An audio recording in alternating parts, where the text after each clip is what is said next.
All right, good afternoon, everyone. The first piece that we're going to perform for you this afternoon is entitled Night and Day. On February 19th, Montgomery Blair High School's Tri-M National Music Honor Society, along with the Jazz Lab Band and the Honors Jazz Band, sponsored an event for the elderly community.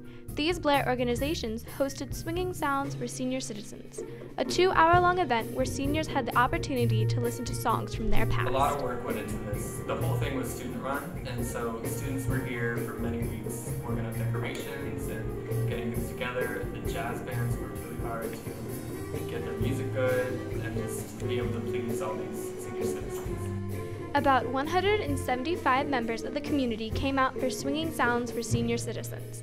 This event was the first community service event sponsored by Tri-M National Music Honor Society, Blair's chapter, and they hope to continue this type of work in the future.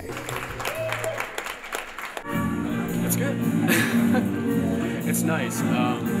It's a good way for us to connect to the community, and especially with with different organizations within like senior citizens homes and just other